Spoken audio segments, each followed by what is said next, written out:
अस्सलामुअलैकुम, जियो न्यूज के साथ मैं हूं वजीह सानी और मैं हूं अलीना फारूक शेख। हेडलाइंस आपने जानी, बुलेटिन का आगाज करते हैं। आपको बताएं कि ऑपोजिशन लीडर की तब्दीली के मामले पर पीपल्स पार्टी के रहनुमा कमर जमान कायरा कहते हैं पता नहीं MQM ये सब खुद कर रही है या करवाया जा रहा है, मगर कुछ हो रहा है। उनका कहना है कि PTI ऑपोजिशन लीडर लाने की शराइत पूरी करे। हमारे दोस्त हमारे साथ हैं। इमरान खान ऑपोजिशन लीडर बन भी गए तो अहम तकरीरों का मामला कमेटी को जाएगा। कमर जमान कायरा ने कहा कि सियासी मुखालिफिन की तरह मीडिया का पीपल्स पार्टी पर मुका का इल्जाम लगाना अफसोसनाक है।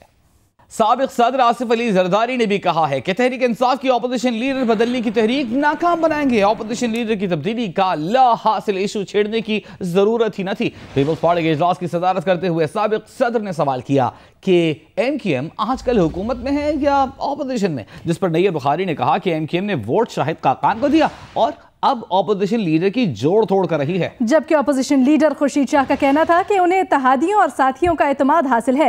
इजलास में चेयरमैन नैब के तकर्रुर के मामले पर खुर्शीद शाह को इख्तियार दे दिया गया है।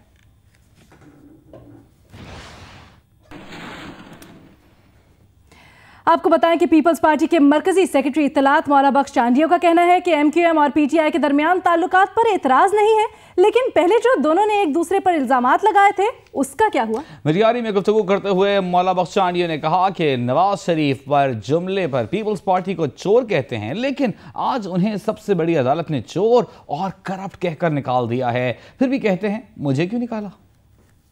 खान साहब ने जो लबो लहजा इस्तेमाल किया है MQM के लिए, जो इल्जामात MQM पे लगाए, उसके बाद एक अजीबोगरीब हरकत करने के लिए MQM के साथ होना चाहते हैं। मुझे कोई एतराज नहीं, लेकिन इनकी उसूल परस्ती, ईमानदारी का भांडा दिन ब दिन ज्यादा वाज़ेह सूरत से फूलता जा रहा है और लोगों को इनकी सियासी असलियत का पता चलता जा रहा है। हम नहीं समझते कि इनको कामयाबी होगी। दूसरी जानिब तहरीक इंसाफ के रहनुमा आरिफ अलवी कहते हैं कि MQM से इख्तिलाफ दहशतगर्दी और लोगों को मारने के मामले पर था। MQM लंदन से अलहदा हुई तो खुद को बदल रही है, इख्तिलाफात कम हो जाएंगे। हमारा इख्तिलाफ दहशत गर्दी के हवाले से था, लोगों को मारने के हवाले से था, भत्ताखोरी के हवाले से था। जो पोलिटिसाइज़ किया था उन्होंने कराची को ट्रांसपोर्ट के एतबार से, और फिर 1000 दिनों की हड़तालें कराई, कराची को तबाह कर दिया। अगर वो इन सारी चीज़ों को पसे पुश डाल कर एक नई MQM के हवाले से जो वो कोशिश कर रहे हैं कि उन्होंने लंदन को कम से कम अपने से दूर किया है, अगर वो ये सारी चीज़ें होती हैं तो फिर हमारा इख्तिलाफ कम हो जाएगा। बुलेटिन में आगे बढ़ते हैं और बात करते हैं नून लीग के PTI परिवार की। तो साबिक वजीर इत्तलात और नून लीग के रहनुमा परवेज रशीद ने कहा है कि 2013 में इमरान खान वजीर आजम का ख्वाब देखकर घर से निकले थे, अब 2017 में कायदे हिस्ब इख्तलाफ बनने के लिए हाथ पांव मार रहे हैं। 2018 में इमरान खान चेयरमैन PCB के उम्मीदवार होंगे। परवेज रशीद का कहना है कि इमरान खान अपने घर की ईंटें उखाड़ रहे हैं, अपनी पार्टी को ही गिराते चले जा रहे हैं। इमरान खान की जमात में वजीर आजम बनने के 1 दर्जन और ऑपोजिशन लीडर बनने के 1.5 दर्जन उम्मीदवार हैं। परवेज रशीद ने कहा कि मलिक रियाज नवाज शरीफ के पास उनकी अहलिया की खैरियत दरियाफ्त करने आए थे। उधर तहरीक इंसाफ के रहनुमा जहांगीर खान तरीन का कहना है कि नवाज शरीफ पर 2 अक्टूबर को फर्द जुर्म आयद होगी तो मालूम हो जाएगा कि उन्हें क्यों निकाला। नवाज शरीफ 1.5 साल से सुप्रीम कोर्ट में मनी ट्रेल नहीं दे सके, अब भी नहीं दे सकेंगे। शरीफ खानदान कभी अदालतों के सामने पेश नहीं हुआ, बल्कि हमेशा डील की। जहांगीर तरीन ने कहा कि शाहिद खाकान अब्बासी अगर असल वजीर आजम नहीं तो असम्बली तोड़कर नए इलेक्शन करवाएं। उन्होंने इल्जाम लगाया कि ख्वाजा आसिफ ने अमेरिका में बैठकर भारत का मौक़िफ़ पेश किया। अकाउंटेबिलिटी कोर्ट में एहतसाब की अदालत में इसके ऊपर केस चल रहा है, मुकदमा चल रहा है।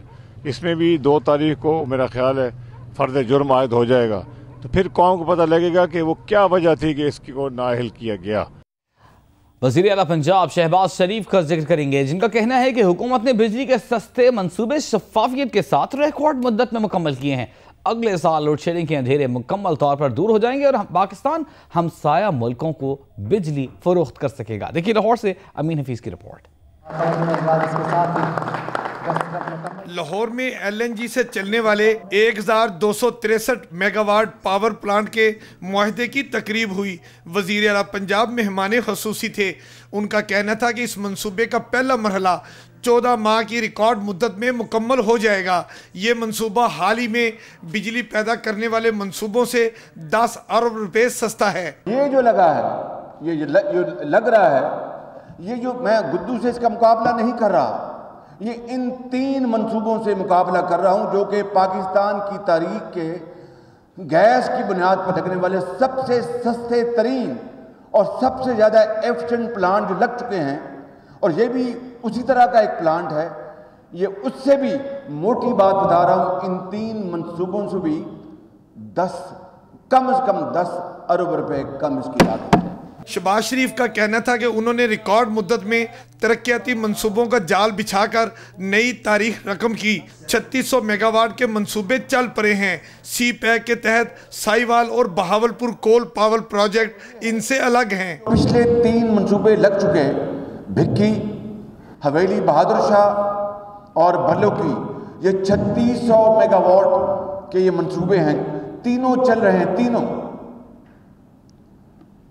जो सी पैक के मंसूबे हैं वो इसके अलावा हैं, जिसमें साहिवाल और भावलपुर में सोलर पावर प्रोजेक्ट शामिल हैं, वो इसके अलावा है। शहबाज शरीफ का कहना था कि पाकिस्तान को दहशतगर्दी, करप्शन, तवानाई बहरान और सियासी अदम इस्तेहकाम का सामना है। कौम की सिमत का दुरुस्त रुख मुतय्यन ना किया गया तो हम अंधेरों में भटकते रहेंगे। कैमरामैन मोहम्मद सादिक के साथ अमीन हफीज, जियो न्यूज़, लाहौर। अपडेट ये भी कि मारूफ तामीराती कंपनी के सरबराह मलिक रियाज का कहना है कि उनकी नवाज शरीफ से मुलाकात की तमाम कयास आराइयां गलत हैं। मलिक रियाज ने कहा कि वो सुन्नत रसूल पर अमल करते हुए कुलसूम नवाज की खैरियत दरियाफ्त करने गए थे। उन्होंने कहा कि वो किसी का सियासी मलबा नहीं उठा रहे, न ही उनका कोई सियासी एजेंडा और किरदार है। मलिक रियाज ने कहा कि वो किसी सियासी बहस और तनाज़े का हिस्सा नहीं और न ही वो कोई निजात दहिंदा है। और अब आपको नैब के हवाले से अपडेट करें। कौमी एहतसाब ब्यूरो का नाम कौमी एहतसाब कमीशन से बदलने की तजवीज़। वज़ीर कानून की ज़ेर सदारत पार्लिमानी कमेटी के इजलास में नैब के नए कानून पर गौर। आला अदलिया के जजेस और जर्नैलों को भी एहतसाब के दायरे में लाने, प्ली बार्गेन और लूटी रकम की रज़ाकाराना वापसी खत्म करने की सिफारिश। वज़ीर कानून का नैब के नए कानून पर तमाम जमातों में इत्तफाक राय का दावा। उन्होंने कहा कि नया कानून जल्द तैयार कर लिया जाएगा। खबर शामिल करते हैं शरीफ खानदान के खिलाफ नैब रेफरेंसेस से मुतल्लिक, जहां नैब ने पेशरफ्त रिपोर्ट जस्टिस इजाजुल एहसन के पास जमा करवा दी। रिपोर्ट में कहा गया है कि इस हकदार पर फर्द जुर्म आयद दी गई। मियां नवाज शरीफ पेश हो गए, नवाज शरीफ के बच्चे और दामाद पेश नहीं हुए। दोबारा तलबी के समन जारी कर दिए गए। रिपोर्ट में कहा गया है कि नवाज शरीफ और बच्चों की अगली पेशी 2 अक्टूबर और इस हकदार की पेशी 4 अक्टूबर को है। नैब की पेशरफ्त रिपोर्ट में कहा गया है कि 4 रेफरेंसेस में गवाहों की फहरिस्त मुकम्मल है। पेशरफ्त रिपोर्ट पर प्रोसिक्यूटर जनरल नैब वक्कास कदीर डार के दस्तखत हैं। और अब आपको अपडेट करें, वजीर खजाना इसहाक डार के खिलाफ असासा जात रेफरेंस में गवाहों की फहरिस्त सामने आ गई है। JID के सरबराह additional director FIA Wajid Zia भी गवाहों में शामिल हैं। मजीद तफसीलात जानते हैं हमारे नुमाइंदा अवैस यूसुफजई से। अवैस, बताएगा क्या डिटेल्स हैं आपके पास? जी बिल्कुल, असासा जात रेफरेंस में वफाकी वजीर खजाना इसहाक डार के खिलाफ इस्तगासा की गवाहों की जो फहरिस्त है वो सामने आ गई है और 28 गवाहों की फहरिस्त में JIT के सरबराह वाजिद ज़िया भी शामिल हैं, जो इसहाक डार के खिलाफ एहतसाब अदालत में अपना बयान कलमबंद कराएंगे। जबकि जो 28 गवाह हैं उनमें 6 निजी बैंकों के मुलाजमीन भी शामिल हैं, जबकि नादरा के एक बरतरफ अफसर को भी इसहाक डार के खिलाफ गवाह बनाया गया है। जो इलेक्शन कमीशन के डिप्टी डायरेक्टर हैं सईद अहमद खान, डिप्टी सेक्रेटरी काबीना डिवीजन वासिफ हुसैन, इसके अलावा commissioner inland revenue Lahore Ishtiaq Ahmed, director वजारत तिजारत कमर जमान, डायरेक्टर बजट कौमी असम्बली शेर दिल खान, कौमी सरमायाकारी ट्रस्ट के शाहिद अजीज और उनके अलावा ETO लाहौर मोहम्मद नईम एक गवाहों की फहरिस्त में शामिल हैं। जबकि जो नैब के मुख्तलिफ डायरेक्टर्स हैं और अफसरान हैं वो भी गवाहों की लिस्ट में शामिल हैं। ठीक है, बहुत शुक्रिया आपका वैसे सही।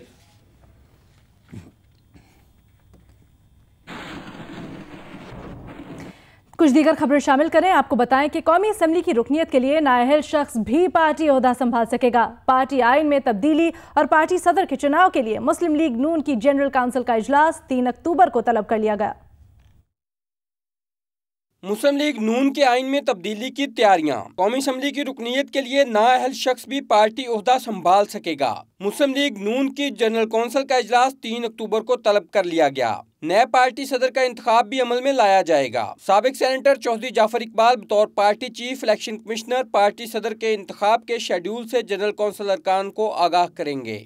साबिक वज़ीर-ए-आज़म नवाज शरीफ के मुकाबले में किसी रुकन के कागजात नामजदगी दाखिल कराए जाने का इम्कान नहीं। ज़राए ने बताया कि मुस्लिम लीग नून के जनरल कौंसिल इजलास से कबल कौमी असम्बली इजलास के 2 अक्टूबर के एजेंडे में इलेक्शन बिल 2017 शामिल होगा और इस बिल की इसी दिन मंजूरी ले ली जाएगी। सदर मुमलिकत कौमी असम्बली से मंजूरी के फौरी बाद बिल की तौसीक कर देंगे। यूं तमाम कानूनी तकाजे पूरे होने के बाद साबिक वज़ीर-ए-आज़म नवाज शरीफ एक बार फिर पाकिस्तान मुस्लिम लीग नून के सदर का ओहदा संभाल लेंगे। अरशद वहीद चौधरी, जियो न्यूज़, इस्लामाबाद। और अब आपको पता है कि स्टेट बैंक ने मॉनेटरी पॉलिसी जारी कर दी है। शरह सूद 5.75% पर बरकरार रखने का फैसला किया गया। मजीद तफसीलात जान लेते हैं हमारे नुमाइंदा रियाज एंडी से। रियाज बताएगा, पॉलिसी में क्या कुछ नई डेवलपमेंट्स भी सामने आई हैं, क्या अहम नुकात हैं? वैसे मोस्टली तो जो मार्केट की एक्सपेक्टेशन थी वही बातें कर रहे हैं, लेकिन एक कंसर्न जो शो कर रहे हैं वो हमारी बैरूनी अदायगियों के मुतालिक है कि CPEC की वजह से हमारी इंपोर्ट्स बहुत ज़्यादा हो रही है और जो जारी खसारा है वो तकरीबन $2.5 अरब रहा है 2 महीनों के अंदर।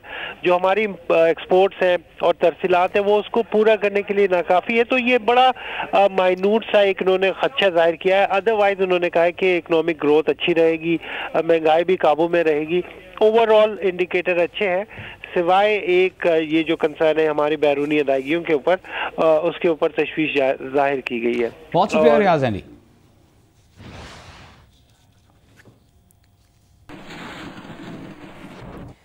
कराची से खबर शामिल करते हैं, जिसके इलाके गुलिस्तान जौहर में लड़कियों पर चाकू से हमले करने वाला अभी तक नहीं पकड़ा गया। मुल्जिमान दंदनाते हुए आते हैं, लड़कियों को निशाना बनाकर फरार हो जाते हैं। गुलिस्तान जौहर में होने वाली वारदातों ने खौफ व हिरास फैला रखा है।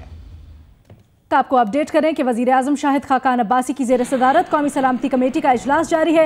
ज़राए बताते हैं कि वज़ीर दिफा और वज़ीर दाखिला बैरून मुल्क होने की वजह से इजलास में शरीक नहीं है। आसिफ अली भट्टी नुमाइंदा जियो न्यूज़ हमारे साथ मौजूद हैं। आसिफ बताइएगा, क्या तफसीलात सामने आ सकी हैं इस इजलास के बारे में?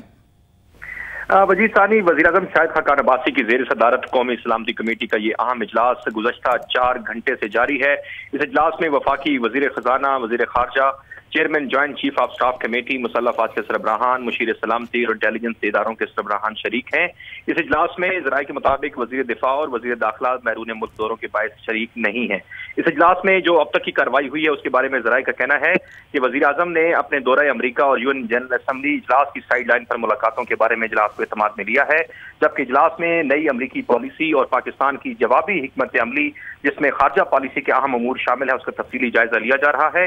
मुल्क की मशरकी और मगरबी सरहद पर सिक्योरिटी की सूरत हाल समेत फाटा और मुल्क के अंदर जो दहशतगर्दों के खिलाफ ऑपरेशन जारी हैं उस पर DGISI ने तफसीली ब्रीफिंग दी है। वजीर खारजा के बारे में मालूम हुआ है कि ख्वाजा आसिफ ने दौरा अमरीका, चीन, ईरान और तुर्की के हवाले से ब्रीफिंग दी है और ज़राए का कहना है कि उन्होंने अपने दौरों के मुतालिक ये बताया है कि अफगानिस्तान और खित्ते की सलामती की सूरत हाल पर जो मुतलका ममालिक हैं उनके साथ बातचीत हुई है और ये भी उन्होंने इंकशाफ किया है कि ईरान भी मुज़ाकराती हिकमत अमली के लिए अपना किरदार अदा करने के लिए तैयार है, जबकि साथ ही में पाकिस्तान ने इस बात के भी इंदिया दिया है कि पाकिस्तान समझता है कि अफगानिस्तान का वाहिद हल मुज़ाकरात हैं और साथ ही में अमरीका के साथ जो ताल्लुकात हैं वो आइंदा बराबरी और बाहमी शराकत दारी पर मबनी होंगे। इस इजलास में आर्मी चीफ ने अपने दौरा रूस से मुतल्लिक भी आगाह किया है, जबकि नई अमरीकी पॉलिसी अफगानिस्तान में क़याम अमन और इलाकाई सलामती के तनाजुर में अहम फैसले किए जाने की तवक्को है। ठीक है, बहुत शुक्रिया आसिफ अली भट्टी।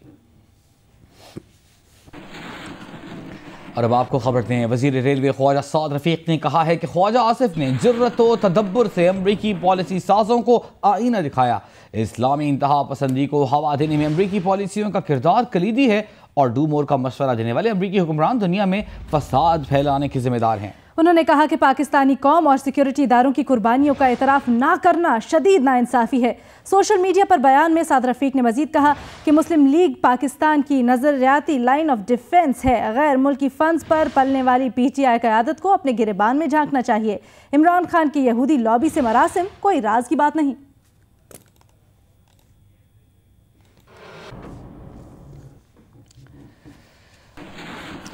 और पाक फ़ज़ाइया की सरगर्मियों से आपको अपडेट करें। Chief of air staff air chief marshal Suhail Aman ने रसालपुर में पासिंग आउट परेड से खिताब करते हुए कहा कि पाकिस्तान खित्ते में अमन के लिए किरदार अदा करता रहेगा। तकरीब में कमांडर कुवैत फ़ज़ाइया major general Abdullah Yaqub Jasim al Fawdari ने शिरकत की। पाकिस्तानी फोर्स अकेडमी असगर खान में 119वें कॉम्बैट सपोर्ट कोर्स की ग्रेजुएशन तकरीब हुई, जिसमें कुवैत एयरफोर्स के 12 ज़िले तरबियत अफसरान समेत कुल 52 एविएशन कैडेट्स ग्रेजुएट हुए। मेहमान खुसूसी ने बेहतरीन कारकर्दगी दिखाने वालों को मेडल्स और ट्रॉफीज दी। कमांडर कुवैत फ़ज़ाइया मेजर जनरल अब्दुल्ला याकूब ने कहा कि पाकिस्तानी और कुवैती फ़ज़ाइया में पेशेवराना उमूर फ़रोग़ पा रहे हैं। तकरीब में शिरकत से खुशी हुई। पाक फ़ज़ाइया के सरबराह air chief marshal Suhail Aman ने कहा कि आने वाले वक्तों में कुवैत और पाकिस्तान के ताल्लुकात और मजबूत होंगे। तकरीब के बाद PF अकेडमी की पैरा मोटर ग्लाइडर टीम ने भी अपने शानदार फन का मुजाहिरा किया।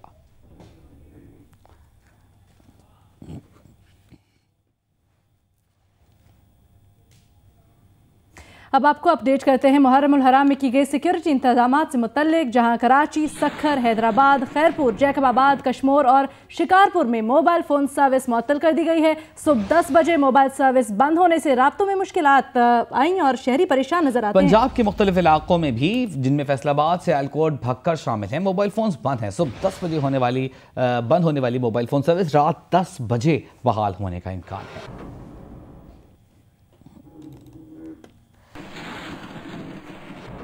सेल्यूलर सर्विसेज से मुतालिक वफाकी वजारत दाखिला का सिंध हुकूमत को खत। सेल्यूलर सर्विसेज बंद करने पर PTA ने तहफ़्फ़ुज़ात का इजहार कर दिया। मज़ीद डिटेल्स जान लेते हैं हमारे नुमाइंदे तारिक मोइन से। तारिक, बताया गया क्या अपडेट्स हैं इससे मुतालिक? जी देखिए, वजारत दाखिला ने महकमा दाखिला को एक ख़त लिखा है जिसमें ये कहा गया है कि PTA पाकिस्तान टेलीकम्युनिकेशन अथॉरिटी की जानिब से तहफ़्फ़ुज़ात का इजहार किया गया है। जो हुकूमत सिंध ने एक रिक्वेस्ट की थी कि 8 मुहर्रम उल हराम से 10 मुहर्रम उल हराम तक मोबाइल फ़ोन सेलुलर सर्विसेज जो हैं वो बंद रखी जाएँ। PTA ने अपने ख़दशात और तहफ़्फ़ुज़ात का इजहार करते हुए कहा है कि सेलुलर तमाम सर्विसेज जो हैं अगर बंद कर दी जाएंगी तो ख़ास तौर पर जो हंगामी सर्विसेज हैं उनके मुतासर होने का खदशा है, जिसमें एम्बुलेंस सर्विसेज शामिल हैं, हॉस्पिटल्स हैं, उसके अलावा फाइनेंशियल इंस्टीट्यूट्स हैं और इस तरह की जो दूसरी सर्विसेज हैं तो उनको मुतासर होने का खदशा है और उनका कम्युनिकेशन जो है वो ख़त्म हो जाएगा। तो इसलिए उन्होंने हुकूमत सिंध से कहा है कि इस मामले को दोबारा कंसीडर करें और सिर्फ मोबाइल फ़ोन सर्विसेज तक महदूद रखें कि जो जुलूस के रास्ते हैं उन पर मोबाइल फ़ोन सर्विसेज बंद की जाएँ। ठीक है, बहुत शुक्रिया तारिक मोइन सिद्दीकी।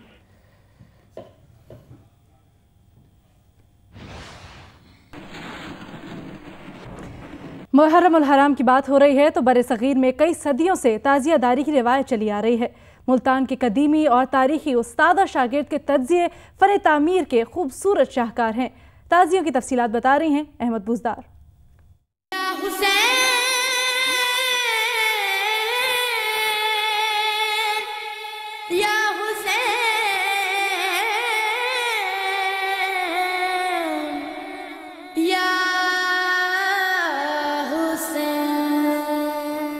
ताज़िया शबी है रोज़ा इमाम हुसैन रज़ी अल्लाह ताला अन्हो की। उस्ताद के नाम से मंसूब मुल्तान का कदीमी ताज़िया जो 1935 में उस्ताद पीर बख्श ने सागवान और चीड़ की लकड़ी से बड़ी महारत से बनाया। हाथ की मदद से बनाया जाने वाला ये उस्ताद का ताज़िया 25 फीट तवील और 8 मुरब्बा फीट चौड़ा है। इसकी जो है लक्कड़ सागवान की है और हाथ का काम है, मशीनी काम है नहीं, क्योंकि कोई छक पक्का कोई जाली नहीं है। उस्ताद पीर बख्श के शागिर्द उस्ताद अली अहमद ने जियारत बनाई जिसे शागिर्द का ताज़िया कहा जाता है। 30 फीट तवील और 10 मुरब्बा फीट चौड़ा ये ताज़िया 3 मुख्तलिफ अदवार में मुरम्मत और बनावट के मराहिल से गुजरा। मौजूदा ताज़िया इनायतुल्लाह चिन्योटी ने बनाया। 150 साल से ज्यादा पुराना कदीमी जियारत है और इसे 100 बंदे उठाते हैं। मुल्तान में यौम अशूर के मौका पर 50 से जायद छोटे बड़े ताज़िये जुलूस की सूरत में बरामद किए जाते हैं। उस्ताद और शागिर्द के कदीमी ताज़िये 7 मुहर्रम उल हराम को अपने अपने आस्थानों में ज़ियारत के लिए रख दिए जाते हैं और 10 मुहर्रम उल हराम को जुलूस की शक्ल में इन्हें बरामद किया जाता है। कैमरामैन आबिद बलोच के साथ अहमद बुज़दार, जियो न्यूज़, मुल्तान। लाहौर से 2 रोज कबल अगवा किए गए पाक तुर्क स्कूल के प्रिंसिपल मसूद, उनकी बीवी मैरियल और 2 बेटियां हुमा और हुदा का 3 दिन गुजरने के बाद भी सुराग न मिल सका। क्वेटा में पाक तुर्क स्कूल और कॉलेज के असातिज़ा और वालिदैन ने लाहौर से अगवा किए गए तुर्क माहिर तालीम और उनके अहल खाना के अगवा के खिलाफ मुजाहिरा किया और मग़वियों की फौरी बाजियाबी का मुतालबा किया। क्वेटा प्रेस क्लब के बाहर मुजाहिरे में पाक तुर्क स्कूल और कॉलेज के असातिज़ा और वालिदैन भी शरीक हुए। इस मौके पर शुरका ने पाकिस्तान में मुकीम दीगर तुर्क असातिज़ा और अमले से यकजहती का इजहार किया और हमदर्दी करते हुए कहा कि तुर्किश असातिज़ा ने कई सालों से मुल्क में शोबे तालीम में खिदमात सर अंजाम दी हैं और उनके साथ ऐसा रवैया काबिल मज़म्मत है। शुरका ने मुतालबा किया कि लाहौर से अगवा किए गए तुर्क माहिर तालीम और उनके अहल खानों को फौरी बाजियाब कराया जाए। आपको अपडेट करेंगे बेनज़ीर भुट्टो कत्ल केस से मुतल्लिक, जिसके फैसले को FIA ने भी चैलेंज कर दिया है। FIA ने ATC के फैसले को Lahore high court Rawalpindi bench में चैलेंज किया। दहशतगर्दी अदालत ने बेनज़ीर भुट्टो कत्ल केस में गिरफ्तार 5 मुल्ज़िमान को बरी कर दिया है। FIA ने मौक़िफ़ इख्तियार किया है कि 5 मुल्ज़िमान के खिलाफ ठोस शवाहिद हासिल थे। अदालत ने पुलिस के 2 साबिक़ अफसरान को केस में 17 साल कैद की सज़ा सुनाई है। और पेट्रोल से मुतल्लिक खबरें ये कि ओगरा ने 1 अक्टूबर से पेट्रोल ₹2.36 और डीजल ₹2.20 फी लीटर महंगा करने की समरी पेट्रोलियम डिवीजन को अरसाल कर दी है। मिट्टी का तेल ₹19.33 फी लीटर महंगा करने की सिफारिश भी सामने आई है। ओगरा की जानिब से समरी में पेट्रोल की नई कीमत ₹71.50 से बढ़ाकर ₹73.86 करने, डीजल की कीमत ₹77.40 से बढ़ाकर ₹79.60 फी लीटर मुकर्रर करने की सिफारिश की गई है। मिट्टी के तेल की नई कीमत ₹44 से बढ़ाकर ₹63.33 करने, जबकि ₹14.10 इजाफे से लाइट डीजल ऑयल की नई कीमत ₹58.10 फी लीटर मुकर्रर करने की सिफारिश की गई है। हतमी फैसला वजारत खजाना वजीर आज़म के मातहत करेंगे। Hi, I'm Wajid Sani. Thanks for watching Geo News. For more videos and updates, don't forget to click the subscribe button. Keep watching Geo News.